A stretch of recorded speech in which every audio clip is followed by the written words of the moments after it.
ఎప్పుడైనా ఎక్కడైనా మీ చేతిలోనే వార్తా ప్రపంచం. మీ మొబైల్లో, మీ కంప్యూటర్లో, మీ టీవీలో సాక్షి టీవీ డిజిటల్ ప్రసారాల కోసం లాగిన్ అవ్వండి. www.youtube.com/సాక్షి టీవీ. సబ్స్క్రైబ్ సాక్షి టీవీ యూట్యూబ్ ఛానల్.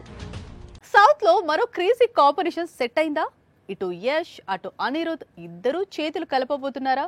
అదే నిజమైతే మాత్రం సౌత్ మొత్తం ఈ కాంబినేషన్ కు సలాం చేయటం ఖాయం.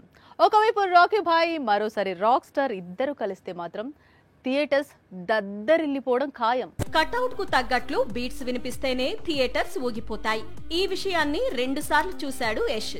మొదట KGF 1 రిలీజ్ అయినప్పుడు, 2 KGF 2 రిలీజ్ అయినప్పుడు. అందుకే తాను నటిస్తోన్న కొత్త చిత్రానికి సేమ్ వైబ్ రిపీట్ కావాలనుకుంటున్నాడు. KGF కోసం మ్యూజిక్ డైరెక్టర్ రవి బస్రూర్ అందించిన బాణీలు ఈ సినిమాను నెక్స్ట్ లెవెల్ కు తీసుకువెళ్లాయి. ఇప్పుడు టాక్సిక్ అనే చిత్రంలో నటిస్తున్నాడు యష్. ఈ మూవీకి ఇంకా మ్యూజిక్ డైరెక్టర్ ఖరారు కాలేదు. కానీ అనిరుద్ డేట్స్ అడుగుతున్నట్లు సమాచారం. అదే నిజం కావాలని రాకీ భాయ్ ఫ్యాన్స్ కోరుకుంటున్నారు. అనిరుద్ లాంటి most happening energetic music director toxic కోసం రంగంలోకి దిగితే ఈ సినిమా క్రేజ్ నెక్స్ట్ లెవెల్ కు వెళ్లడం ఖాయం.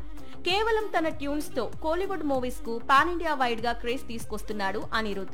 ఇప్పుడు టాక్సిక్ కోసం శాండిల్వుడ్ లోకి అడుగు పెడితే ఆ ఇంపాక్ట్ పాన్ ఇండియా అంతటా ఉంటుంది. అయితే అనిరుద్ ఎంతవరకు ఈ ప్రాజెక్టులోకి అడుగు పెడతాడు అనేది డౌటే. ఎందుకంటే ఆల్రెడీ అనిరుద్ చేతిలో ఫుల్ గా తెలుగు, తమిళ చిత్రాలున్నాయి. వీటిని దాటుకొని టాక్సిక్ కోసం రంగంలోకి దిగుతాడా లేదా అన్నది చూడాల్సి ఉంది. మరోవైపు ఈ చిత్రం వచ్చే ఏడాది మార్చిలో విడుదల కానుంది. దాదాపు 300 కోట్ల బడ్జెట్ తో తెరకెక్కుతోంది.